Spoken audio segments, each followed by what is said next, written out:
Hello, Mark. My name is Amy Zhang Yuqi. My number is 47. The title of the speech is Alan Galinsky, How to Speak Up for Yourself. And I'm junior. Speaking up is hard to do. I understood the true meaning of this phrase exactly 1 month ago when my wife and I became new parents. It was an amazing moment. It was exhilarating and elating. But it was also scary and terrifying, and it got particularly terrifying when we got home from the hospital, and we were unsure whether our little baby boy was getting enough nutrients from breastfeeding. And we wanted to call our pediatrician, but we also didn't want to make a bad first impression or come across as a crazy neurotic parent, so we worried and we waited. When we got to the doctor's office the next day, she immediately gave him formula because he was pretty dehydrated.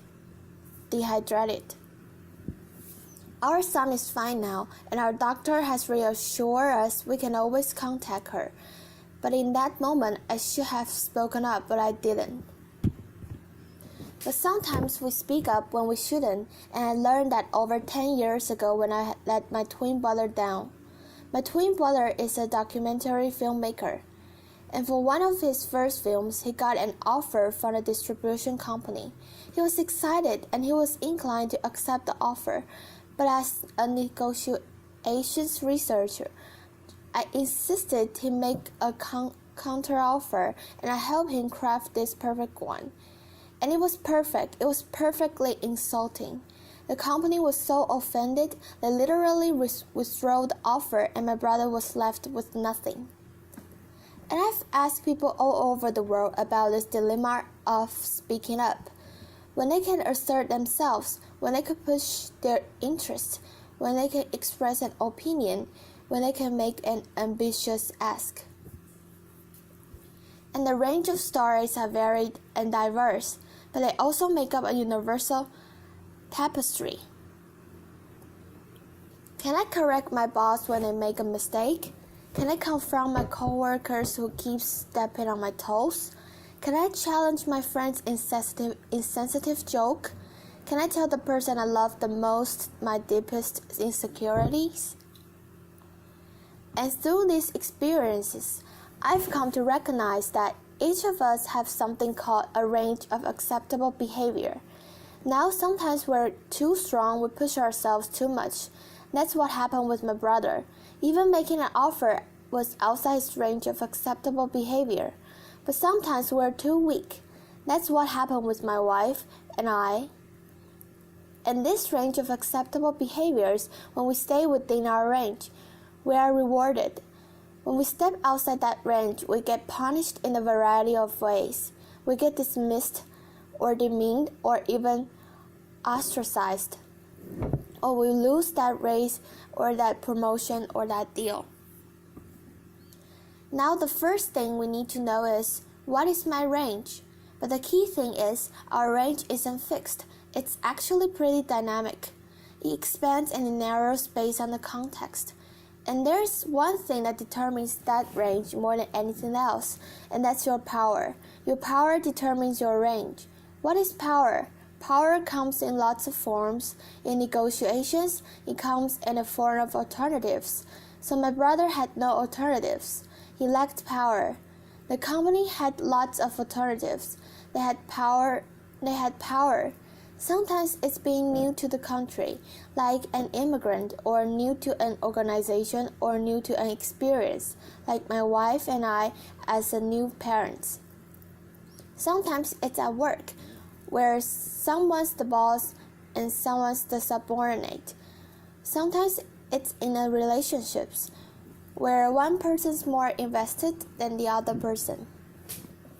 And the key thing is that when we have lots of power, our range is very wide. We have a lot of leeway in how to behave. But when we lack power, our range narrows. We have very little leeway. The problem is that when our range narrows, that produces something called the low power double bind. The low power double bind happens when, if we don't speak up, we go unnoticed. But if we do speak up, we get punished.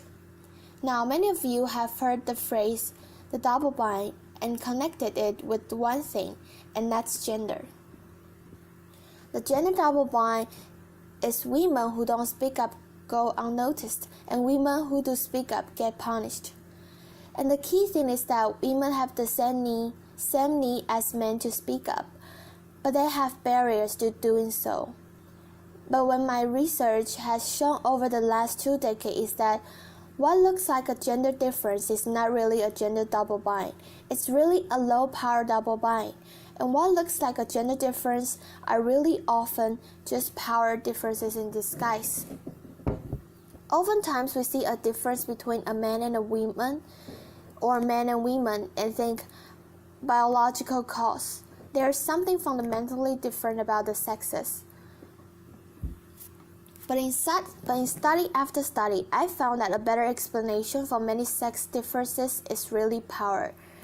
And so it's a low power double bind, and the low power double bind means that we have a narrow range and we lack power. We have a narrow range and our double bind is very large. So we need to find ways to expand our range. And over the last couple of decades, my colleagues and I have found 2 things really matter. The first, you seem powerful in your own eyes. The second, you seem powerful in the eyes of others. When I feel powerful, I feel confident, not fearful. I expand my own range. When other people see me as powerful, they grant me a wider range. So we need tools to expand our range of acceptable behavior. And I'm going to give you a set of tools today. Speaking up is risky, but these tools will lower your risk of speaking up. The first tool I'm going to give you got discovered in negotiations in an important finding. On average, women make less ambitious offers and get worse outcomes than men at the bargaining table. But Hannah Riley Bowles and Emily Amantula have discovered there's one situation when women get the same outcomes as men and are just as ambitious. That's when they advocate for others. When they advocate for others, they discover their own range and expand in their own mind. They become more assertive. This is sometimes called the mama bear effect, like a mama bear defending her cubs. When we advocate for others, we can discover our own voice. But sometimes we have to advocate for ourselves. What do we do that? How do we do that? One of the most important tools we have to advocate for ourselves is something called perspective taking. And perspective taking is really simple. It is simple looking at the world through the eyes of another person. It's one of the most important tools we have to expand our range. When I take your perspective and I think about what you really want, you are more likely to give me what I really want. But here's the problem. Perspective taking is hard to do. So let's do a little experiment. I want you all to hold your hand just like this. Your finger, put it up. And I want you to draw a capital letter E on your forehead as quickly as possible.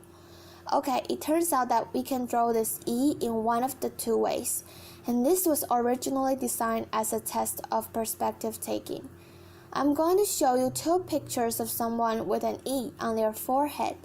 My former student, Erica Hall, and you can see over here, that's the correct E. I drew the E so it looks like an E to another person. That's the perspective taking E because it looks like an E from someone else's vantage point. But this E over here is the self-focused E. We often get self-focused, and we particularly get self-focused in the crisis. I want to tell you about a particular crisis. A man walks into a bank in Watsonville, California, and he says, "Give me $2,000 or I'm blowing the whole bank up with a bomb." Now the bank manager didn't give him the money. She took a step back, she took his perspective, and she noticed something really important. He asked for a specific amount of money. So she said, "Why do you ask for $2,000? And he said, "My friend is going to be evicted unless I get him $2,000 immediately." And she said, Oh, you don't want to rob the bank, you want to take out a loan. Laughter. Why don't you come back to my office and we can have you fill out the paperwork? Laughter. Now he quick perspective taking diffuse a volatile situation. So when we take someone's perspective, it allows us to be ambitious and assertive, but still be likable. Here's another way to be assertive but still be likable, and that is to signal flexibility. Now imagine you're a car salesperson and you want to sell someone a car. You're going to more likely make the sale if you give them two options. Let's say option A, $24,000 for this car and a 5-year warranty, or option B, $23,000 and a 3-year warranty.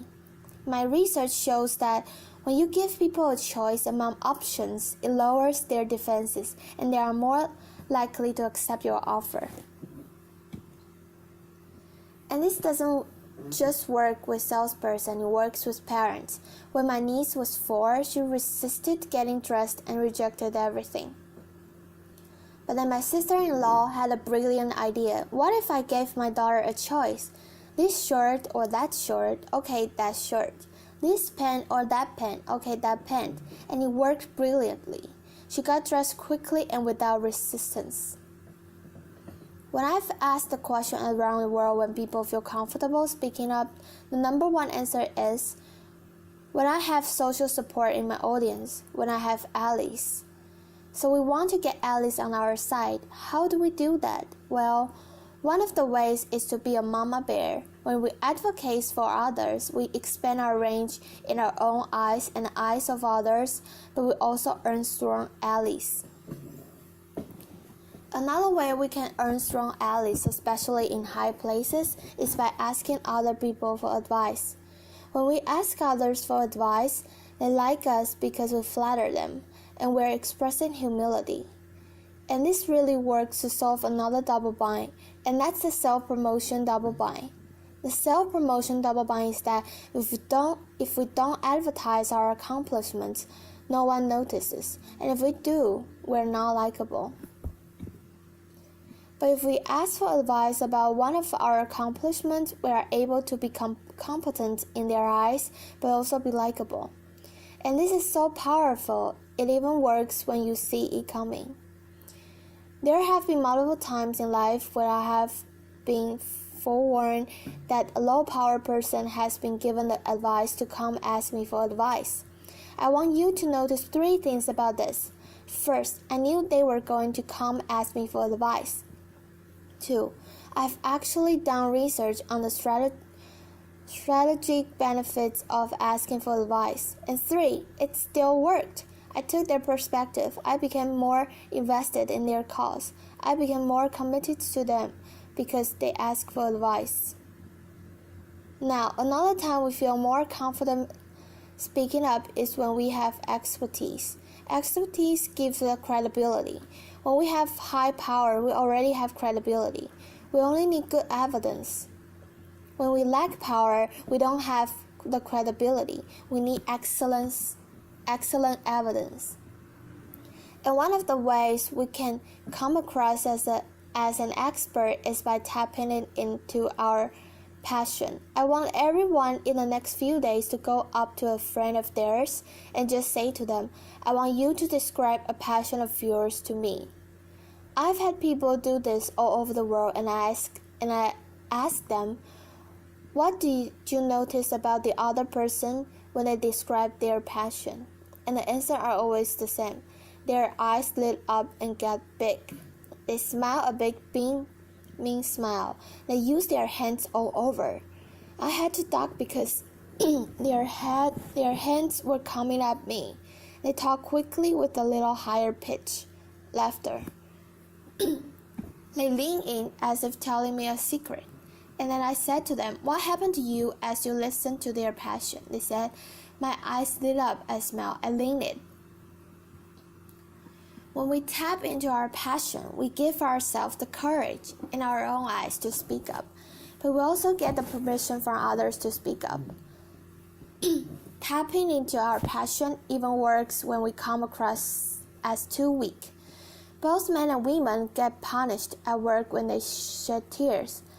But Lizzie Wolfe has shown that when we frame our strong emotions as passion, the condemnation of our crying disappears for both men and women. I want to end with a few words from my late father that he spoke at my twin brother's wedding. Here's a picture of us. My dad was a psychologist like me, but his real love and his real passion was cinema, like my brother.